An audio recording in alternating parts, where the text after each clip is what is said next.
Olá, Judindir aqui e hoje eu vou fazer o programa sobre o tal, o Javier Milei. Eu sei que já tem vários canais comentando sobre o candidato que levou uma boa vantagem, na primeira parte das eleições na Argentina, agora a próxima ficando para dia 22 de outubro. Ele conquistou aí 30% do eleitorado, o candidato anarcocapitalista. E eu vejo muitas pessoas defendendo o Javier Milei, assim como até divulgando, o que ele pensa, a sua ideologia e todas as suas conquistas lá no campo político na Argentina. E é engraçado, sempre ver assim brasileiros defendendo políticos de outros países é algo que faz você pensar, por quê?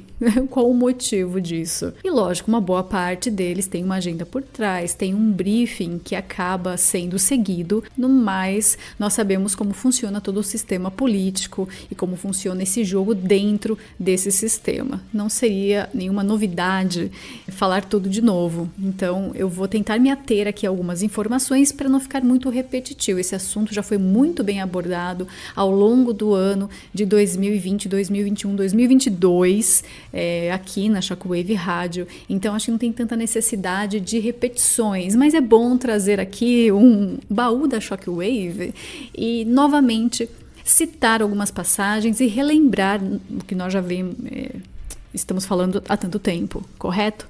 E aqui também eu vou citar outras pessoas que também falaram sobre o Javier Milei. Lembrando que na nossa live do dia, foi segunda-feira, vou até dar uma conferida aqui na data, lá dentro do relatório Shockwave, do apoiocoletivo.com/Shockwave Rádio, na nossa live do dia 14 ou dia 7, eu já esqueci aqui.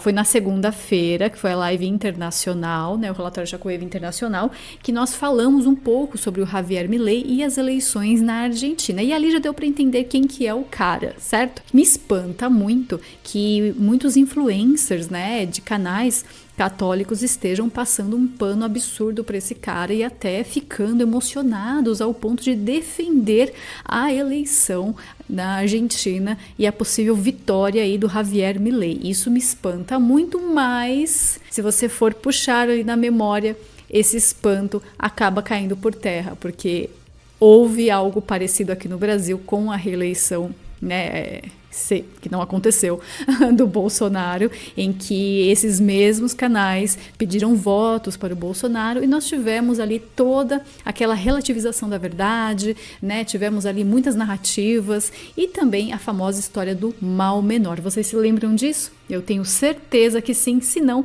vamos lembrar hoje aqui. Então, sem mais demora, feita essa introdução, lembrando que o Tá em Choque, este episódio vai ficar aberto, aqui no canal do YouTube. Quem tá ouvindo pela rádio também, muito obrigada. Eu vou reprisar algumas vezes, mas eu vou deixar esse episódio aberto, assim como eu deixei o episódio da Giorgia Meloni. Pois é, vocês vão ver algumas semelhanças aqui, inclusive, que vai ativar ali a sua memória e falar, poxa, essa turminha aí dessa nova direita, digamos assim, tá muito esquisita. Tem ali umas semelhanças, umas coincidências, não é verdade? Precisamos começar pelo começo. Vamos falar do Javier Gerardo Milei, que é economista, é político recentemente, na verdade ele teve ali um boom, principalmente depois de 2016, são aqueles casos que aparecem do nada, ninguém conhece, de repente o cara vira um popstar, no caso dele rockstar, vocês vão entender o porquê.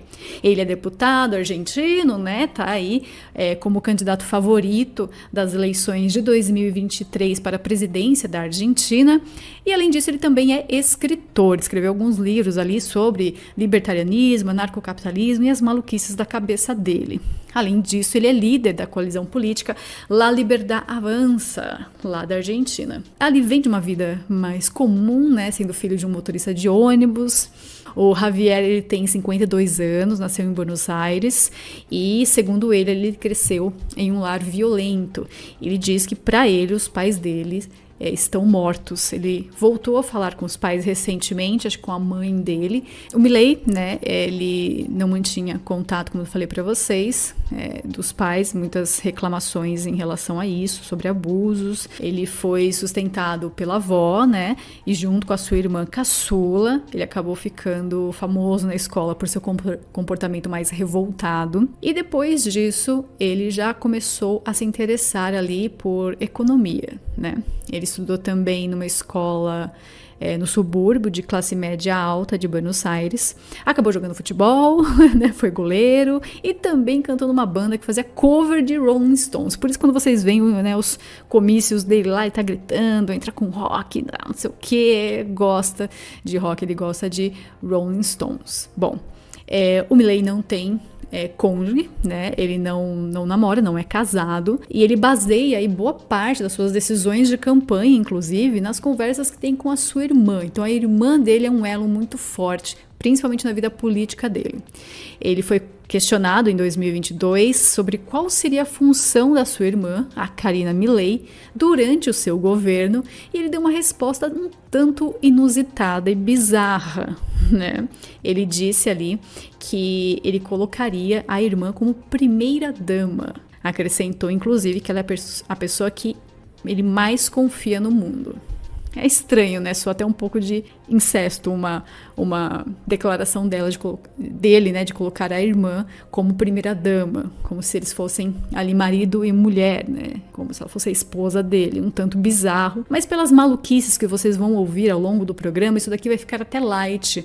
Essa declaração dele vai acabar sendo até esquecida diante de tanta bizarrice que eu juntei aqui para vocês. Muitas reportagens da mídia argentina afirmam aí que ele e a Karina, a irmã dele, utilizam tarô para questões importantes quando eles precisam tomar uma decisão. Então eles recorrem às cartas de tarô para tomar essas decisões, se vão ou não fazer alguma coisa. Falei que a coisa ia ficar bizarra. Ele acaba se identificando aí como minarquista, vocês já devem ter ouvido muito esse termo, roda bastante aqui no Brasil também, ou liberal libertário, né, ANCAP, anarcocapitalista. Ele já deu várias declarações, inclusive afirmando que não se considera um conservador, apesar da direita rotulá-lo como conservador por muitas vezes, e inclusive a imprensa, né, mainstream, coloca ele como extrema-direita, ultradireita. Na verdade, ele é libertário, mas para encaixar dentro da narrativa, daquela coisa nós contra eles, direita e esquerda, toda aquela briga, dois lados da mesma moeda, que nós já sabemos disso, mas a imprensa, ela segue, lógico, as suas manias linguísticas que são impostas para manter essa narrativa ativa, adiantar aí, né, essa guerra e toda essa polarização. Então eles vão continuar usando esses termos, certo? Essa terminologia é muito importante para a mídia. Em 2016, ele respondeu um comentário no Twitter que o classificava como conservador, rebatendo: desculpe, não sou conservador, deveria ficar claro que sou pelo menos um minarquista, disse ele. Então ele já deixou bem claro ali que não tem nada a ver com conservadorismo, certo? É anarcocapitalista. Falando de política, o Milei criou o partido La Liberdad Avança e surpreendeu nas eleições primárias de setembro de 2021, ficando em terceiro lugar na cidade de Buenos Aires com 13,66% dos votos. Ele fez a campanha sob o lema "Não vim aqui para liderar cordeiros, mas para despertar leões". E parece que isso é recorrente, ele gosta dessa coisa, né, do leão, parece. Lembra que o nosso Bob Jeff, não é verdade? Postou inclusive no Twitter com uma frase escrita em hebraico, um leão. Então nós temos ali a imagem do leão do Javier Milei, que ele gosta bastante, então vai ser um símbolo ali usado, né? Olha, a imagem postada diz o seguinte: leão que ruge não tem medo. Continuando com as nossas histórias, ele fez a campanha então sob esse lema. Ele denuncia a casta política, que segundo ele é composta por políticos inúteis e parasitas que nunca trabalham. Agora, com 30% dos votos, Milei torna-se o favorito para vencer as eleições presidenciais que ocorrerão em 22 de outubro deste ano. Ele também é um amante de cachorros, né? Depois a gente vai falar um pouquinho mais sobre essa dinâmica dele aí com os cachorros.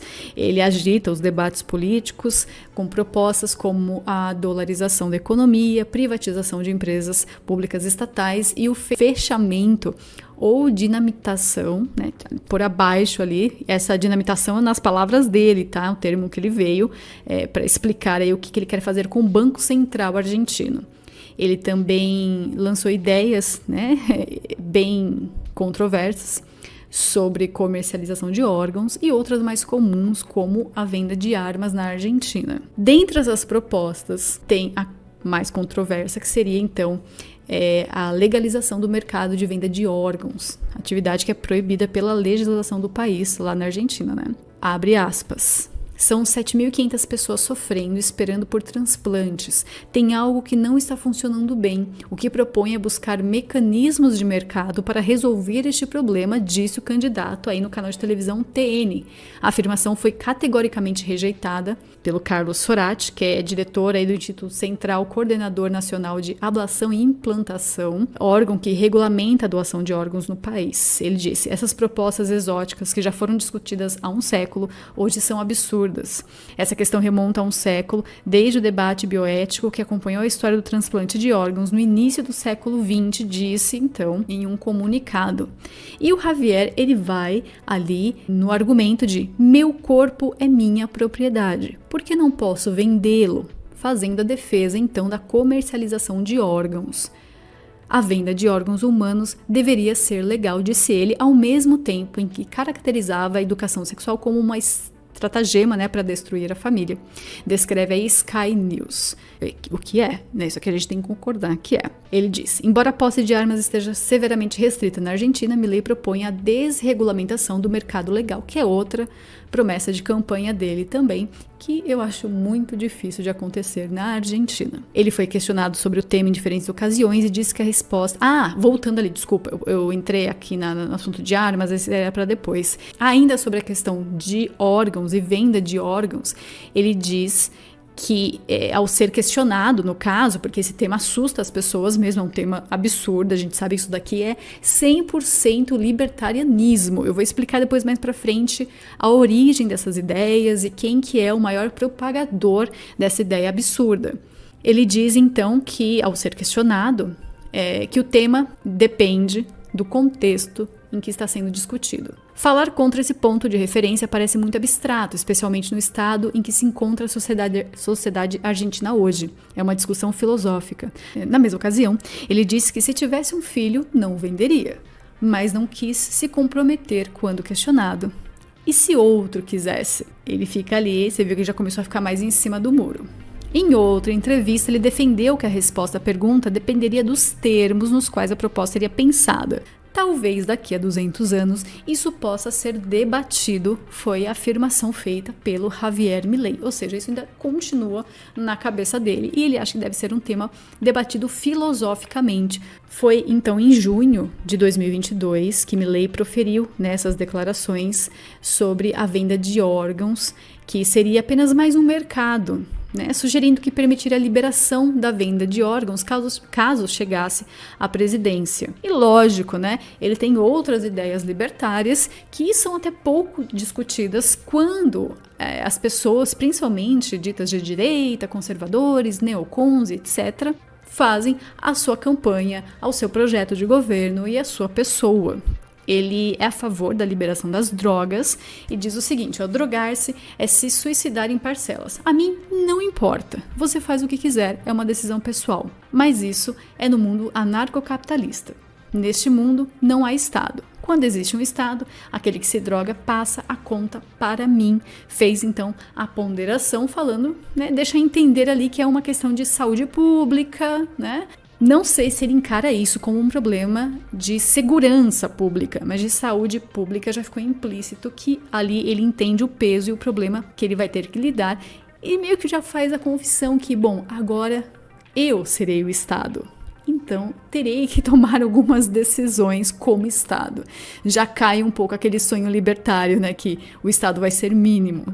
Ele também é a favor do casamento gay, afirmando que é um contrato como qualquer outro, desde que seja feito entre pessoas maiores de idade, e por isso não é um assunto de interesse do Estado.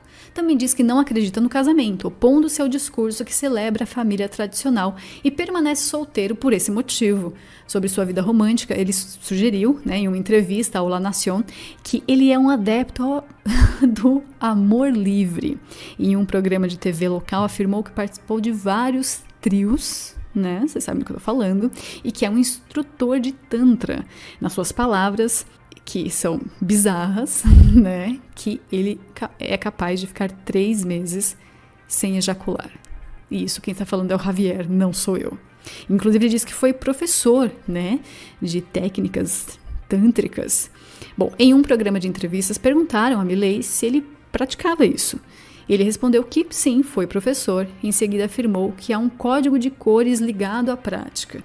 Ele disse: na época, tenho 47 anos e participei de vários trios, orgias, digamos assim, e 90% das vezes havia 2 mulheres. Ele deixou o resto dos convidados surpresos, que era uma mesa redonda, todo mundo ficou assustado, falou, mas o que esse cara tá falando? Ele começou a explicar, que existem 3 tipos de tantra: o branco, que é muito espiritual, que tem muitos olhares de conexão; o preto, que tem a ver com a terra e com o físico; e o terceiro, que é o vermelho, que deveria assustá-los porque está usando o ato como um elemento de dominação sobre o outro ser humano. E ele diz que é uma arte, consiste em dar satisfação a outra pessoa, então você dá o que a pessoa pede. Então, resumindo, ele pratica orgias, ok? No entanto, ele se identifica como católico.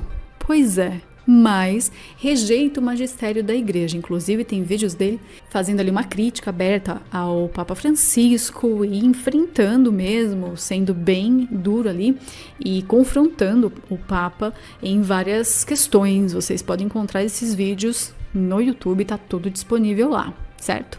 Com relação ao aborto, que é um assunto bem pedido, para ser comentado, ele expressou publicamente uma forte posição pró-vida e completou com essa seguinte frase: Deus é libertário e o sistema é a encarnação do demônio, disse ele durante uma entrevista em 2018. Essa parte de Deus é libertário eu não quero nem comentar, porque só isso daqui já mostra que o cara ou tem problemas mentais sérios ou faz de propósito para causar ali, um choque. Eu vou fazer um comentário rápido aqui sobre esse tema. É difícil você realmente levar a sério uma pessoa que ao mesmo tempo é a favor da venda de órgãos e venda de crianças, de bebês. Então, barriga de aluguel, todo tipo de inseminação artificial, fertilização, para você conseguir obter um filho, você comprar uma criança, literalmente comprar uma criança. Crianças à vendas. Ok, vou comprar uma criança, fazer disso um mercado, que é bem libertário, bem anarcocapitalista. Quando você coloca esses critérios aí econômicos em que você pode vender e comprar uma criança, eles colocar anti-aborto acaba sendo até meio contraditório, certo? Você concorda que com essas leis há mais chances de chegar ali num aborto legalizado? E a gente sabe muito bem a situação que a Argentina passa e como a Câmara, os deputados, e com a política na Argentina, ela impulsiona a legalização do aborto. Nós temos lá os movimentos que causam alvoroço no país e muitos protestos. O tema lá realmente está avançado e eu duvido que ele vá fazer alguma coisa contra isso. É mais para pegar ali o voto dos cristãos, católicos, conservadores e pessoas pró-vida, anti-aborto, Para mim isso é mais espuma, conversa de campanha para criar uma simpatia e se colocar ali num lado da direita. Falamos dos cachorros, voltamos aqui para os cachorros dele. Ele tem 5 mastins ingleses, aquele cachorro enorme, sendo o progenitor chamado Conan, que era o progenitor, acho que já morreu esse cachorro, que ele considerava como seu filho. E 4 dos filhotes de Conan, que são clones do Conan, Ele clona o cachorro para continuar tendo vários Conans. Ele gosta tanto do cachorro que ele faz esse tipo de clonagem aí, Manipula o DNA e o cachorrinho, o filhote, nasce com as características do primeiro progenitor, que foi o Conan. E ele considera seus animais filhos. Pai de pet, digamos assim. 4 desses filhotes são homenagens aos economistas libertários judeus, o Milton, primeiro é chamado Milton, a homenagem é feita ao Milton Friedman. Tem o Murray, em homenagem ao Murray Rothbard, tem o Robert e o Lucas, ambos aí homenageando Robert Lucas. E ele diz: ninguém disputa esse lugar com o Conan. Uma vez eu estava namorando uma moça que vinha aqui em casa e passou mal porque o cachorro passou no quarto. Ela me fez tirar o cachorro de casa. A partir desse momento, não entram mais mulheres em minha casa. Depois da morte de Conan, Milley teria gastado $50 mil, mais impostos, o libertário pagando imposto para clonar o cachorro. Maravilhosa essa história. Para fazer clones do animal nos Estados Unidos. Recebeu os filhotes e os batizou aí, então, homenageando seus economistas judeus favoritos. E ele diz, né, ele citou, inclusive, nominalmente seus filhinhos de 4 patas, como ele mesmo chama, no seu discurso de agradecimento após a vitória nas primárias. Aqui eles dizem que os cães também desempenhariam funções místicas. Enquanto o substituto de Conan seria responsável pela estratégia geral de sua campanha, Robert preveria o futuro e aprenderia com possíveis erros. Milton faria análises políticas e Murray econômicas. Ainda, né, segundo essa biografia, Milley não conversa apenas com os animais, mas também com os economistas que inspiraram seus nomes e mantém diálogos com a escritora filósofa Ayn Rand, que morreu em 82. Então ele quase um Chico Xavier, né? Ele está psicografando essas decisões políticas e os rumos que ele toma nessa parte mais mística em que ele conversa tanto com os cachorros quanto com pessoas mortas. Sobre família, em uma entrevista, a pergunta surgiu: você se vê como pai? Você, né, consegue enxergar um futuro em que você é pai? Ele disse: não. Não é algo que eu queira. Tenho uma vida afetiva completa. Além disso, carrego uma dinâmica especial. Acredito que ninguém pode entrar na minha casa e só me interesso por mulheres divorciadas com filhos. Gosta de uma Amy Sol? Que coisa estranha. Geralmente ninguém quer uma mulher com filhos, mas aqui Amy Sol é o objetivo do Milley. E ele diz que uma que já vem com algumas experiências passadas. A partir disso, eu aprendi muito com elas. Além disso, todos têm o direito de ser livres. Me envolvo em relacionamentos nos quais ambos buscamos nos divertir. É um fanfarrão, como libertário que sou. Não sou apenas libertário economicamente, mas também culturalmente, e isso, a princípio, gera certo desconforto, disse aí o Milley. Diante de suas declarações, os apresentadores do programa perguntaram: casamento aberto? Ou então, relacionamentos abertos? E o Milley respondeu: sim. Além disso, não há nada melhor do que a competição. Nesse sentido, explicou que os casamentos tendem a deteriorar o estado do casal. O casamento é uma instituição horrível. Primeiro porque é um contrato vitalício. Esse cara é intancável. Não quero casamento, não quero regulamentação. O casamento piora a relação, pois a quebra desse contrato custa caro e surge o que chamamos de risco moral. Isso faz com que se corram mais riscos. Os homens engordam, as mulheres cuidam menos de si mesmas e ocorre uma série de deteriorações que afetam o funcionamento das coisas. Consumir o mesmo produto todos os dias, a utilidade cai. Quando se busca diversidade, isso aumenta a utilidade. Sair com 2 ou 3 pessoas funciona muito bem, pois se ganha algo de uma pessoa e outra coisa de outra, tornando a experiência ótima. Agora, quando alguém se torna monogâmico por algum motivo, a lei da utilidade marginal decresce e age de forma negativa, né? Ali se torna decrescente, né? E age de forma negativa. E para completar, ainda disse: não gosto de monopólios. O cara segue à risca mesmo toda a degeneração da parte libertária. Hipócrita não é, pelo visto. Ele expressou sua admiração por Ronald Reagan. Agora, entrando numa parte mais política, vamos falar disso. Quem ele admira? Já sabemos que ele admira os libertários, economistas, filósofos, mas também ele tem admiração por Ronald Reagan e Margaret Thatcher. Sempre. Isso é uma característica ali dos neocons também, não é? Neocon adora o Ronald Reagan e a Margaret Thatcher. Embora sua visão de economia libertária tenha um toque extremista e anárquico, disse ele em seu próprio artigo. Em entrevistas à televisão no ano passado, ele sugeriu que o exemplo de como Hong Kong foi devolvida à China em 97 poderia ser usado como modelo para discussões com o governo britânico. Temos que nos sentar com os ingleses, já que houve uma guerra e eles nos enfrentaram, e dizer a eles que as ilhas são da Argentina, disse Milley. Precisamos de um acordo de longo prazo, o que significa que as ilhas nos sejam devolvidas, mas nunca por meio da violência ou da força, e sempre considerando a situação das pessoas que lá vivem. Foi, então, essa entrevista reproduzida no The Times. O Libertário descreveu Margaret Thatcher, primeira-ministra durante o conflito das Malvinas em 82, como uma de suas heroínas. Abre aspas. Quando ela teve que lutar uma guerra, ela decidiu fazê-lo e venceu. O problema é que estávamos do outro lado, concluiu aí o seu pensamento. Já temos aqui algo suficiente para você começar a desenhar quem é, né, o Javier Milei. A coisa já vai ficando um pouco mais clara, você já tem uma ideia de quem ele admira, da sua vida pessoal, do que ele mostra ao mundo, como ele age, o que ele declara nas entrevistas. Então, começamos a entender um pouco melhor essa mente perturbada do Javier Milei. Agora, esse é o Javier Milei que ele apresenta a todos nós na sua vida pública, política e assim por diante. Agora nós precisamos ver quem está por trás desse sonho, né, do Javier Milei ser o presidente da Argentina. Quem acaba financiando o Javier Milei? Quem ajuda o Javier Milei? Quem conduz, guia, orienta Javier Milei? Vamos lá descobrir? Assim como Trump, né, o Milei também tem um carinho especial por um país no Oriente Médio. Vocês conseguem adivinhar que país é esse?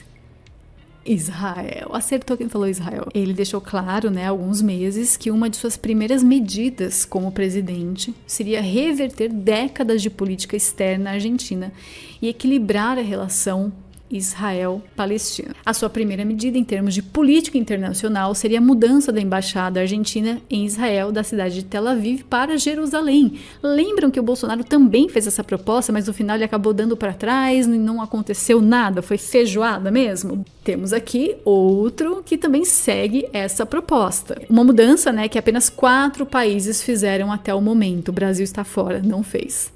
Milei justificou sua decisão com uma citação bíblica incomum, abre aspas. Quando aquele ordenou a Moisés que quebrasse as primeiras tábuas da lei, a primeira palavra que ele pronunciou foi Jerusalém, e foi lá que o rei Davi estabeleceu a capital, portanto, devemos tomar a embaixada de Tel Aviv. Eu acho que era isso, né? E passar para Jerusalém. Ok. Ele vai seguindo essa mesma linha dessa promessa de tirar a embaixada de Tel Aviv e passar a embaixada para Jerusalém. Além de transferir a embaixada, né, aí para Jerusalém, a embaixada da Argentina em Israel, Milei anunciou durante uma campanha que a sua primeira viagem como presidente seria Israel. A mídia israelense falou calorosamente sobre a profunda conexão de Milei com o judaísmo e que seu estilo de liderança é modelado em Moisés, um profeta importante para a fé hebraica, além de muçulmanos e cristãos. Milei disse que as suas interações com um estudante judeu praticante na universidade inicialmente inspiraram seu interesse pelo judaísmo. E Milei estuda regularmente os textos da Torá com o rabino Shimon Ashel Wanish, creio que seja assim o nome dele, da comunidade judaica marroquina na Argentina. As sessões foram descritas como extensos diálogos que oferecem a Milei inspiração e sustento espiritual. Milei também expressou seu desejo de viajar para Jerusalém para aprofundar seus estudos da Torá, Talmud e outras escrituras judaicas. E Milei uma vez até proclamou, né? Minha lei é a Torá. Desde que se lançou na política, Milei mencionou repetidamente que mantém contato com esse membro da comunidade judaica com quem consegue se identificar, que é lá o Shimon Ashel, né? O rabino, então, dessa comunidade judaico-marroquina da Argentina. E que tornou-se aí, né, uma pessoa de extrema confiança de Javier Milei, que acaba definindo como seu guia espiritual.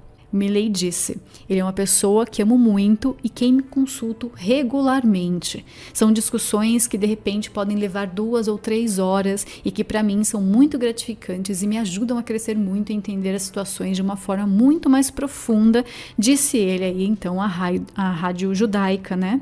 Que transmite para Buenos Aires. O rabino já é um dos principais assessores do deputado nacional, né, do Liberdade Avança. E não somente isso, né? Porque agora ele também, sendo candidato, praticamente virando presidente da Argentina, talvez continue. Grandes probabilidades do rabino continuar aí com o candidato do Libertad Avança. o Javier Milei. A partir desse contexto, eles mantêm conversas periódicas nas quais o líder religioso transmite seus conhecimentos sobre o judaísmo, a Torá e as chaves para enfrentar os desafios que sua atividade política lhe apresenta do ponto de vista espiritual judaico. Ele viajou para Nova York para visitar o túmulo do rabino Menachem Mendel, né, que é o 7º líder da Chabad Lubavitch. Vocês já ouviram muito isso, né?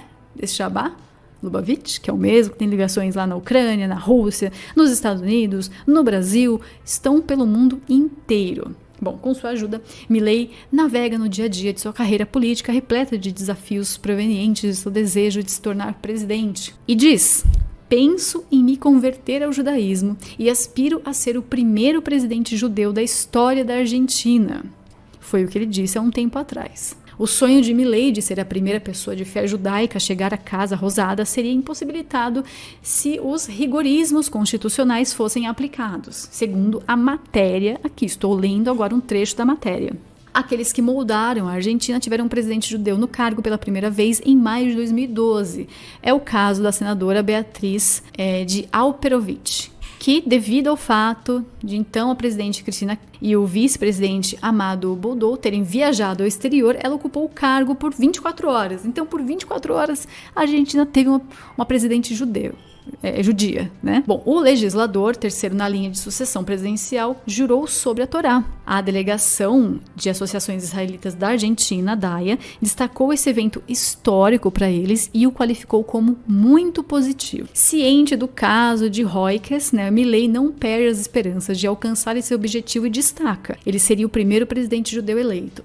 Essa possibilidade se enquadra também nas alterações introduzidas em 1994 na Constituição Nacional, que não impõe mais a religião católica, apostólica e romana como requisito para o exercício da primeira magistratura, e inclui um artigo que permite fazer um juramento respeitando suas crenças religiosas. Ali no caso do Milei, será que vai ser sobre a Torá? Será que ele vai jurar sobre a Torá? Milei é firmemente pró-Israel e diz que seus dois grandes aliados são os Estados Unidos e Israel. Com isso, nós já conseguimos entender mais ainda, né, das influências, aspirações e como Javier aplica ali todos os ensinamentos que ele recebeu do seu rabino na sua política no dia a dia e como ele vai conduzindo essa massa argentina que o está apoiando e quais são as propostas dele na parte diplomática. Já vimos aí que essa também é uma característica da direita, tanto americana quanto brasileira, aqui, né, na América Latina como um todo, como essas políticas pró-Israel, elas ganham muito espaço com a direita. Todos ali são pró-Israel. No básico, vocês não verão nada diferente, parecem até os mesmos personagens, mas com uma roupa diferente. É só isso. O que muda são características físicas, porque a principal parte, ela fica bem evidente, certo? Eu quero destacar aqui também, isso já sai até um pouco da minha pauta, como uma das figuras mais polêmicas e mais faladas nos últimos anos, depois de 2016, que é o Steve Bannon, como ele se colocou numa posição muito otimista em relação ao Javier Milei. E o Javier virou um queridinho dele, inclusive ele gravou podcasts, ele fez campanha, ele tá todo animado aí com a possível vitória do Javier Milei nessas eleições para a presidência da Argentina. Lógico, a gente sabe que o Steve Bannon, ele comanda praticamente toda a direita no mundo, a direita política. Ele está ali instalado com grupos, institutos. Assim, a rede do Bannon é gigantesca, seja com a Milei, seja com o Bolsonaro, principalmente o Eduardo Bolsonaro, né, essas ligações estranhas que o Steve Bannon faz. Ele ganhou muita notoriedade nesse meio depois da vitória do Trump em 2016 e acabou atuando aí como quase um condutor da direita mundial. E isso se tornou bem evidente. Eu estou devendo para vocês, inclusive, um programa sobre o Steve Bannon. Eu sei que está demorando para sair, mas é um material muito rico, muito vasto. E eu espero que agora eu consiga fazer a edição desse material para apresentar um programa um pouquinho melhor, né? Mais organizado e bem completo, porque a cada dia que passa, mais informações vão chegando sobre o Steve Bannon. Então eu quero organizar isso de uma forma clara, concisa e bem objetiva. Eu não quero ficar enrolando muito no tema do Steve Bannon, porque eu tenho muitas informações e organizar tudo isso já está se tornando ali um trabalhão. Mas então a gente sabe que o Steve Bannon é uma das pessoas mais entusiastas em relação a essa eleição na Argentina. O Javier Milei nunca se encontrou com o Steve Bannon, mas para mim isso não está longe de acontecer. Além disso, o que eu quero trazer aqui para vocês é um pouquinho, né? Um pouquinho dessa visão, né, política, filosófica do Javier Milei, ele sendo libertário. E aí você começa a pensar, poxa, tá, mas ele é libertário, mas ele é a favor do Estado de Israel, que é um Estado forte, um Estado grande, né? Até tá tendo os problemas lá com, digamos assim, o STF de Israel. Nós já apresentamos bastante sobre isso no relatório Shockwave, e aí esse assunto deixa pro Evandro Pontes, porque ele que entende disso tudo. Então nós sabemos que lá em Israel rola muito nacionalismo, na verdade, mas aí com eles pode... Não tem problema. Não pode, fora de lá não pode ter. Mas lá dentro tem bastante. E por que essa admiração? Por que essa defesa tão enfática e duradoura aí do Estado de Israel é feita por libertários? Você pensa, será que essa ideologia é compatível? E olha, nem adianta libertários, anarcocapitalistas, ANCAP, jovens, velhos, virem aqui. Não, você não entendeu nada, você não estava explicando direito. Eu estou falando por cima, correto? É por cima, é só para a gente poder chegar no assunto. Não dá para fazer uma live sobre libertarianismo e tudo mais. Aí tem o que mais tem é livro, dá para todo mundo consultar. Hoje no Archive o acesso é gratuito, tem PDF pra caramba, e cada um que se vire, né? Então, o que nós estamos expondo aqui são as origens, a raiz do problema. E por que essas coisas acabam divergindo? Desculpa, divergindo não, convergindo, né? Por que essas coisas se misturam? Porque às vezes acaba até puxando ali um fio em que você fala, pô, mas eu caí no mesmo lugar. Então, lógico, nós sabemos, até vou deixar uma imagem aqui para vocês sobre a origem disso tudo, que aí vai ficar muito, muito claro para todos que estão assistindo aqui como essas coisas funcionam, certo? Se vocês repararem, então, na imagem, tem ali uma timeline de como as coisas foram acontecendo a partir ali da tradição, né? Então, nós temos uma tradição com Logos, com Deus, e passamos ali por todo aquele período, né, da cristandade, entramos... Como vocês podem ver, o que representava, o que a monarquia representava, certo? Uma proteção desse logos, uma proteção da tradição com a lei natural, a ordem, comunhão dos santos. E você tem, então, consegue enxergar ali tudo bem organizado, numa unidade, funcionando perfeitamente, até que nós temos essa ruptura. E ali na ruptura é onde começa essa batalha anti-logos, né? Anti-Cristo. Entre humanismo, nominalismo, renascentismo, seja cultural, filosófica, política, e as coisas vão ficando mais confusas. Então, nessa ruptura que ideias vão surgindo, ideias de caos, né, contra a ordem, você desperta esse espírito do caos. E dali vem a Revolução Protestante, vem a Revolução Francesa, e a partir disso já temos ali o anticristianismo, liberalismo. Nós já temos ali, então, o liberalismo. Tudo isso vai cair no liberalismo. Maçonaria, usura, secularismo, liberdade, o iluminismo, tudo embaixo desse guarda-chuva do liberalismo. Então essa ruptura, ela traz o liberalismo como filosofia, como política, e a partir dali virou essa bagunça que nós estamos aqui hoje, de pensamentos confusos, de ideias erradas, tudo contra o Logos, contra Deus, contra a igreja, que era o que a igreja protegia, né? A ordem, estava tudo bonitinho. Tudo perfeitinho. E essa ruptura traz todo esse lixo, esse anticristianismo, esse caos. É literalmente caos puro. Liberalismo é caos. E do liberalismo saem, então, duas vertentes, a direita e a esquerda, e dentro delas acabam acomodando alguns aspectos que ficam mais evidentes quando a gente fala de política, né? Lógico, então nós temos da esquerda uma agenda e da direita outra agenda, mas as duas são liberais. Não escapa disso, desculpa, não adianta. Ah, eu sou conservador, não, você é liberal. Ah, mas eu sou progressista, tá, você é liberal também. Ah, eu sou comunista, é liberal. Ah, mas eu sou ANCAP, é liberal. Então não importa, acaba virando dois lados da mesma moeda, e essa moeda sendo o liberalismo.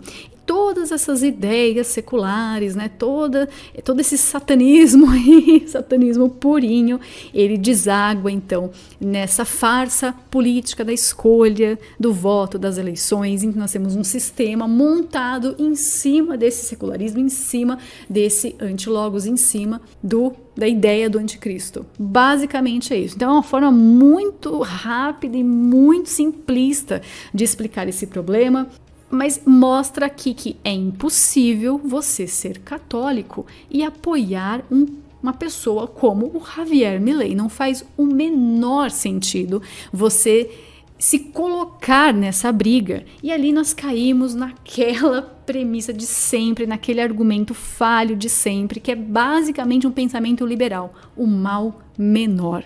Se você é católico e você defende liberdade de expressão, liberdades nesse conceito secular, nesse conceito liberal, você já está completamente perdido. Você precisa rever um pouco aí os seus conceitos e voltar para a tradição. E quando eu digo é tradição mesmo, não é essa banalização da tradição, esse relativismo da verdade. Não, você tem que voltar muito antes. Vocês viram aí na imagem o tanto que vocês precisam voltar para não cair nesses erros, nesses tricks, né?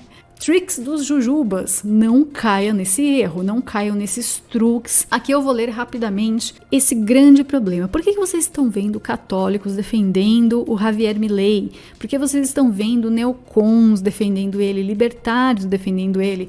Mas o que mais assusta e espanta são os católicos defendendo um libertário. É algo que não cabe no mesmo lugar, que não deveria nem sequer ser considerado para nada para os católicos. E eu vou explicar um pouquinho sobre esse câncer, esse tumor que é o mal menor. Ele se instalou como argumento para cada vez que aparece uma briga contra o sistema. E olha, não adianta o Javier Milei falar que ele é contra o sistema, porque ele é parte do sistema. E aqui vamos lembrar mais uma vez como esse sistema funciona. Uma vez que você é permitido concorrer, ou então que você consegue entrar, sair como candidato e ter essa possibilidade de concorrer a eleições, você já faz parte do sistema, porque teve sempre uma filtragem para aceitar esse ou outro ator. Então, esses atores políticos todos que vocês veem aí são proxies desse sistema. Então, eles precisam manter a democracia funcionando, se é que vocês me entendem. Então, não tem como o Javier Milei ser contra o sistema se ele está dentro do sistema. Isso não vai ser destruído de dentro para fora do jeito que todo mundo desenha. Obviamente, ele é uma peça, ele é um proxy que está sendo infiltrado na Argentina. Lógico, um proxy propriamente argentino, porque ele nasceu lá em Buenos Aires, mas que já tem ali uma agenda muito bem demarcada do que deve ser feito.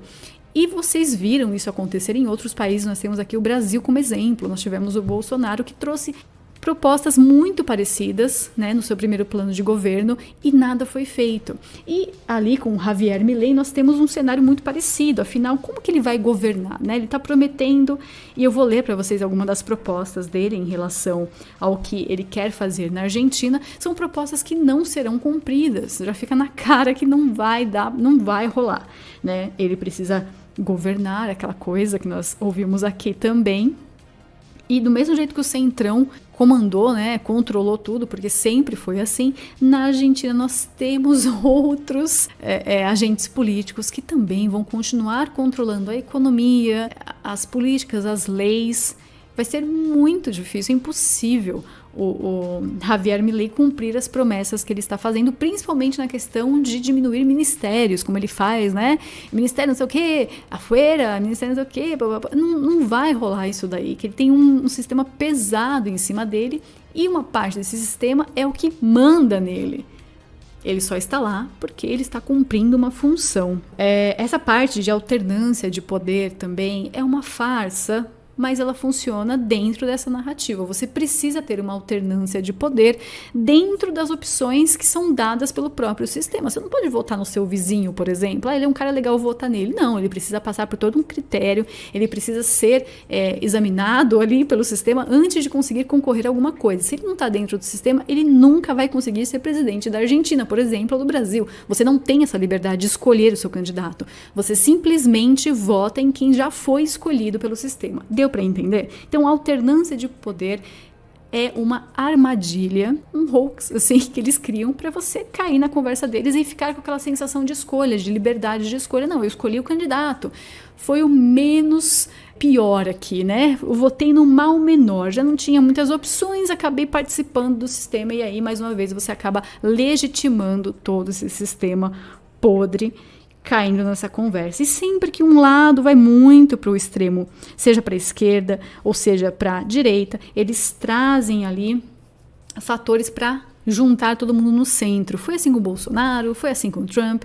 Não tem jeito. Está sendo assim aqui na América Latina, em alguns países, né, o Uruguai, em que os presidentes não tem jeito, eles têm que fazer acordos com o centro e todas as políticas vão chegando mais ao centro e o negócio fica morno. Não vai para um extremo nem para o outro extremo. E lógico, a mídia ela coloca o candidato como extrema-direita propositalmente, isso faz parte da narrativa, para criar essa sensação de mudança, de que agora vai, é o famoso tic-tac, que no fim não vai coisíssima nenhuma. Então o Javier Milei ali, ele é um proxy que está sendo colocado na Argentina para acalmar os ânimos, evitar muitos protestos, evitar que as pessoas parem de acreditar no sistema, porque quando você coloca um cara maluco desse jeito, com esse tipão todo...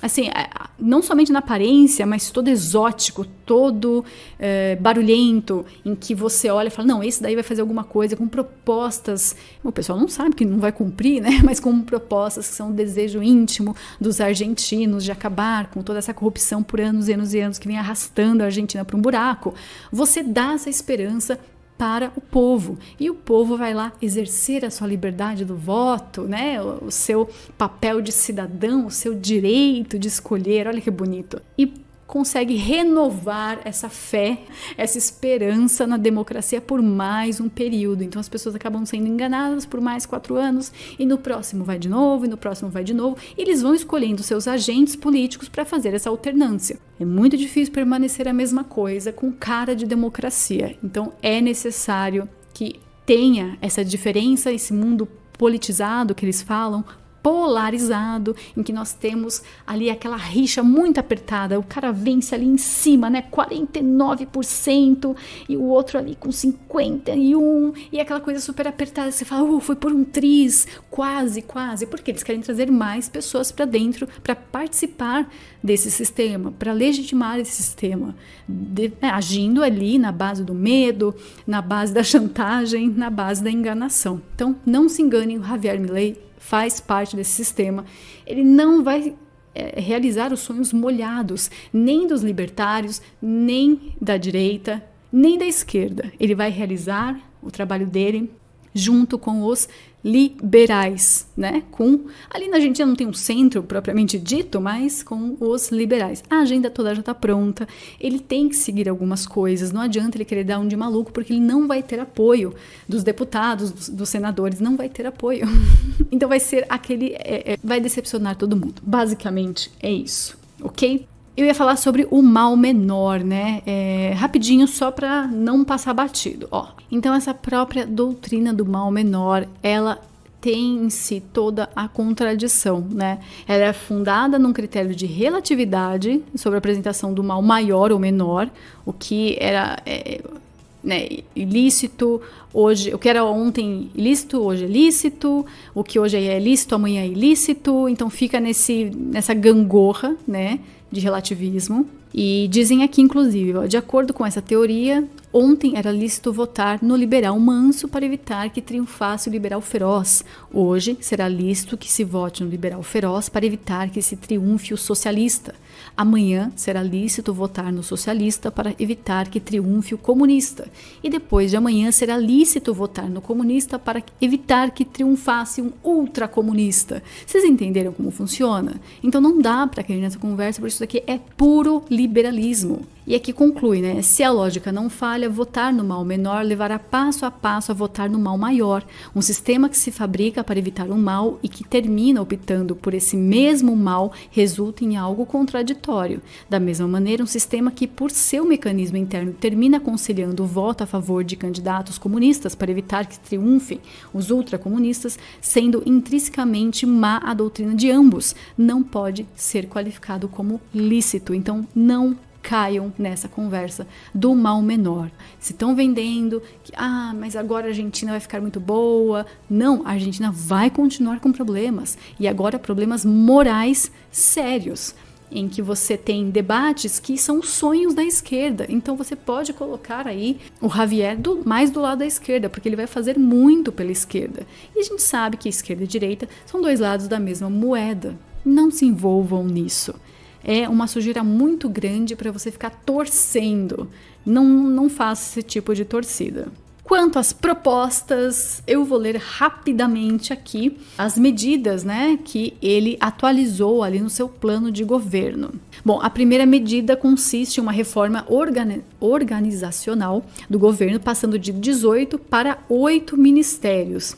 Vocês lembram dessa proposta do Bolsonaro também, né? No fim tirou 11, aí no final do governo já tinha voltado um monte de novo. Você já acaba desconfiando que ali o cara tá enrolando. Os ministérios a serem mantidos são, então, Interior, Relações Exteriores, Defesa, Economia, Justiça, Segurança, Infraestrutura e Capital Humano, que esse último será um ministério criado por ele. A segunda medida consiste em uma redução significativa dos gastos públicos. Para o primeiro orçamento, eles buscam eliminar itens de despesa que chegam a 15% do PIB. A terceira medida consiste na flexibilização da regulamentação trabalhista lá da Argentina, lógico, né? A medida, então, visa reduzir esses custos, facilitando a demissão de novos funcionários pelas empresas. O lado compensador dessa medida é a implementação de um regime privado de seguro-desemprego. Com a medida, buscam levar o emprego formal no setor privado de 6 milhões para 14 milhões. A quarta medida consiste na liberalização do comércio. O objetivo dessa medida é o livre comércio unilateral ao estilo do Chile. Isso inclui a eliminação de todas as tarifas de importação e exportação e a redução das restrições regulatórias. Vamos ver se vocês acreditam que ele vai conseguir fazer isso na Argentina? Deixa aí seu comentário. A quinta medida consiste em uma reforma monetária. Aqui entra, né? Vamos ler. Essa medida inclui permitir o uso de qualquer mercadoria ou moeda estrangeira como moeda legal e a liquidação do Banco Central. Ele quer fazer um estilo El Salvador, né? Ele quer fazer uma dolarização da Argentina, em que você vai poder usar lá o dólar e o peso vai ficando obsoleto, né? Até ser eliminado. E existem planos alternativos para a implementação dessa medida, mas o principal é desenvolvido aí por dois economistas escolhidos por Milei, um deles sendo o Emílio Ocampo. Em termos de tempo, levaria entre 9 a 24 meses para acontecer essa dolarização, segundo os economistas do Milei, tá? Não estou falando que isso vai acontecer. A sexta medida consiste em uma reforma energética. Essa medida pretende eliminar todos os subsídios aos fornecedores de energia através de uma recalibração do equilíbrio financeiro para reduzir custos e manter as empresas rentáveis e minimizar o impacto no custo para os consumidores. A sétima medida consiste em uma reforma agrária que inclui a eliminação do spread cambial entre a taxa de câmbio oficial e a taxa de câmbio do mercado por meio da liquidação do Banco Central, e aqui ele volta, né, no caso do Banco Central. Ele também coloca uma reforma judicial, que seria a designação de um ministro da Justiça com o consenso do Poder Judiciário, bem como a nomeação de um ministro do Supremo Tribunal Federal sem filiação política para preencher a presente vaga, vedando a participação de membros do Poder Judiciário na política partidária. A nona medida consiste em uma reforma previdenciária. Gente, assim, os planos são muito parecidos, né? Esse aqui tem algumas diferenças com o Bolsonaro, mas no geral, assim, é bem parecido. Os atuais benefícios previdenciários serão inicialmente mantidos e eles visam avançar a longo prazo para um sistema privado no qual os usuários pagam pelos serviços de saúde e educação que consomem. A 10ª medida consiste em uma reforma educacional. Eles visam avançar para um maior grau de liberdade para escolher os currículos, métodos e educadores. Lançam ainda um programa piloto de vouchers escolares e um critério de avaliação das escolas para que possam concorrer a esses incentivos. A 11ª é uma reforma da saúde e a 12ª consiste em uma reforma da segurança. Essa medida inclui reformas nas leis de segurança interna, defesa nacional e inteligência, bem como uma reforma no sistema penitenciário para incorporar híbridos público-privados e intensificar a repressão ao narcotráfico. E isso daqui também se assemelha muito ao combate que Nayib, assim o nome dele, Nayib, eu sempre esqueço o nome dele, do presidente de El Salvador, que o foco dele foi segurança pública. Será que o foco do Milei na Argentina também será segurança pública? Mas entre promessas e cumprir essas promessas tem um longo caminho. Eu quero trazer um nome aqui para vocês. Eu ia falar mais sobre libertarianismo e as suas origens, porque sim, as suas origens estão no judaísmo, estão em economistas e filósofos judeus. Isso daí não dá para eliminar, realmente é assim. Vocês já conhecem, né? Quem aqui tem mais entendimento do assunto já sabe dessas origens, mas eu quero trazer um nome em particular. E esse nome é o Walter Block. Walter Edward Block, que nasceu no Brooklyn, filho de pais judeus, e ele se identifica aí como um ateu devoto, seja lá o que isso for. Ele é famoso pela sua publicação, né, do livro Defendendo o Indefensável, isso de 1976, e é um livro assim assustador. Entre seus pontos de vista, ele coloca, né, como a escravidão podendo ser um contrato voluntário, né? Ele acredita que as pessoas devem ter o direito legal de se venderem como escravos ou de comprar e manter escravos que se venderiam como escravos em uma ordem legal libertária. Então aí você já começa a pensar assim, parece algo que o Milei falaria, né? Pois é. E também dos pontos aqui que muita gente ficou assustada, né, na questão da venda de crianças. Então, esse Defendendo o Indefensável, você chega num ponto em que não tem mais para onde ir, é liberdade total mesmo. Assim como o Milei acabou falando, meu corpo, é praticamente o meu corpo, minhas regras. Por isso que eu falei que é muito difícil você colocar o Milei como anti-aborto, pró-vida, se ele tem essa máxima de meu corpo eu decido, se eu quiser vender meu corpo, tudo bem, se eu quiser vender meu filho, tudo bem. Então ele já coloca o filho ali como uma propriedade que pode ser trocada por dinheiro, qualquer outro produto, ou até por outro filho. Então você vê ali uma absoluta, um absoluto caos, não tem ordem alguma. Isso daqui beira a maluquice total. Não teria nada mais absurdo que você ter legalizado tráfico de órgãos, tráfico de crianças. Isso vai acabar descambando lá em pizzaria. Vocês sabem o que eu quero dizer com isso. Eu fico aqui pensando em palavras para encaixar dentro do meu comentário, porque o YouTube é complicado, todo mundo fica de olho, tem filtro. Por isso que a gente acaba até gaguejando, tentando encontrar maneiras de explicar. Mas vocês são bem espertos, sabem aonde isso vai parar. Então pesquisem aí sobre o Walter Block, vejam as ideias dele e como ele tem muito, o Milei, como o Milei tem muito dele. Se você quer entender o Milei, você vai para o Walter Block. E lógico, nós sabemos ali na conclusão de tudo, o que eu mais queria apresentar para vocês é como é impossível um ANCAP ser católico. E eu vou compartilhar alguns artigos com vocês lá no canal para apoiadores, para quem é apoiador, sobre isso, certo? É um artigo extenso, é um texto longo, são aí 20 minutos de leitura, fazendo a reflexão, né, se o católico pode ser ANCAP. Se vocês quiserem, tiverem interesse, vai lá no canal do apoio, certo? Tá no Telegram. O link também tá no apoiocoletivo.com/JacoWaveRádio.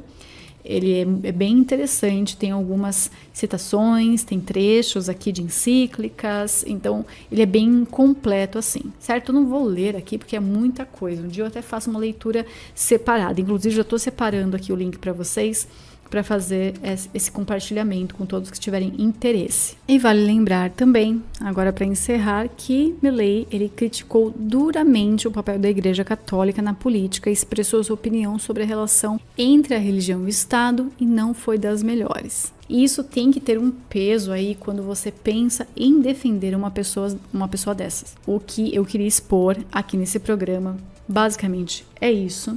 Eu acho que foi até um pouco mais longo do que eu esperava, mas como eu falei para vocês, tinham alguns detalhes que eram importantes, né, de serem trazidos aqui, discutidos, E agora eu vou indicar um vídeo muito interessante que o Homero ele fez lá no canal do Nova Vertente Cultural, inclusive o canal que eu também participo, né, com Fora da Caixinha, mas vá assistir esse vídeo do Homero, em que ele opina, né, ele faz uma análise ali sobre o Javier Milei e eu achei que foi excelente, excelente. Ele toca em muitos dos pontos que eu tô tocando aqui também, que eu já tinha comentado antes. O que é interessante é ver uma pessoa que realmente vai a fundo e traz alguns aspectos muito interessantes que às vezes a gente não tá pensando. Então, é completamente válido esse vídeo do Homero. Vocês podem ir lá conferir sem medo algum. Inclusive, eu faço a recomendação, assistam, vale muito a pena. Ah, esqueci de um detalhe muito importante. Nossa, como que eu fui esquecer isso?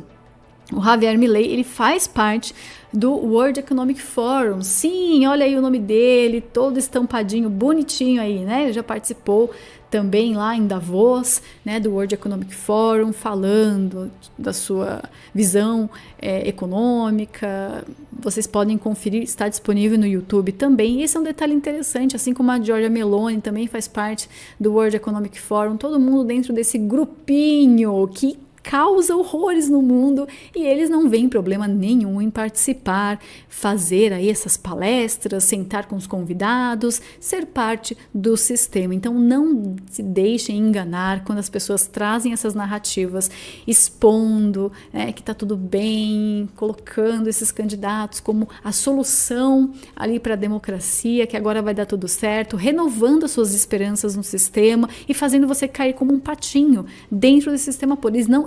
Eles não deixam você sair de jeito nenhum. O problema é esse. Você negar que quer participar, você fala não, não vou participar, não vou votar, não vou opinar, não quero saber, me tira dessa, nem me fala. Argentina, caguei, não quero saber. Javier Milei, menos ainda. Meloni, nem sei quem é essa mulher, não quero saber. Então, quando você se retira do sistema em que não quer mais participar e não quer mais falar sobre isso e empurrar essas narrativas, eles ficam putos, eles não aceitam. Justamente porque o seu papel é participar, é legitimar todo esse sistema para eles conseguirem continuar atuando dessa forma ridícula, trazendo falsas esperanças, trazendo essa falsa liberdade. Não dá, certo? Então, o que eu busco aqui com esse programa é esclarecer certas coisas, ir atrás das origens dessas pessoas, como eles surgiram no movimento político, por que eles estão aí, sendo uma opção do sistema para você escolher. Por que eles conseguiram tanto destaque? Quem está por trás? Essas pessoas, elas são influenciadas pelo quê? Por quem? Eu acho que isso ficou bem claro aqui. Como o Jorge Milei, ele é uma força contra a Igreja Católica. Então tome muito cuidado ao defender essas pessoas, esses nomes. É melhor evitar, às vezes, ficar até em silêncio do que se expor desse jeito, espalhar esse mal menor, que amanhã pode ser o mal maior e assim por diante, ok? Então, ficar até em silêncio do que se expor desse jeito, espalhar esse mal menor, que amanhã pode ser o mal maior e assim por diante, ok? Então, eu vou ficando por aqui. Lembre-se que o apoio coletivo da rádio é uma forma de você ajudar a Shockwave Rádio a continuar esse trabalho que nós fazemos aqui. Todo mundo está em choque, quanto no relatório Shockwave, nos artigos, mantendo a programação da nossa rádio sempre atualizada. Então, se você quer dar uma ajuda extra aqui para a rádio, vai lá no apoiocoletivo.com/Shockwave Rádio, colabore e você terá acesso a conteúdos exclusivos. Como eu falei, tem o relatório Shockwave 2 vezes por semana, de segunda e quinta, às 9h30. Tem também os artigos e os programas antigos. E para você que é membro aqui do YouTube, considere ajudar no apoio coletivo. Lá é bem melhor, você tem mais vantagens lá do que aqui no YouTube, certo? E lógico, né, o YouTube é complicado, vira e mexe, tem live que cai, eu tenho que ficar repondo, é muito, muito difícil. Por isso que às vezes as lives não saem tão fluídas assim, com tanta frequência, porque eu tenho que pensar bem antes de publicar qualquer coisa aqui no YouTube. Por isso que eu falo para vocês, no apoio coletivo, lá é tranquilo, sem censura, sem frescura, você tem o conteúdo que você merece e ouvindo a rádio também, além de você ajudar aqui na audiência, você tem um conteúdo sem filtro, beleza? Eu fico por aqui, vejo vocês no próximo Tá em Choque, talvez semana que vem temos um assunto cabeludo para cuidar. Vamos ver se vai dar certo. Atrasou um pouco esse daqui, mas às vezes é assim mesmo, a edição demora. Mas se vocês gostaram, então compartilhe com seus amigos nos grupos de Zap, de Telegram, nas suas redes sociais. Ajude aqui o canal da Shockwave a crescer ainda mais. Muito obrigada, eu vejo vocês no próximo. Tchau, tchau.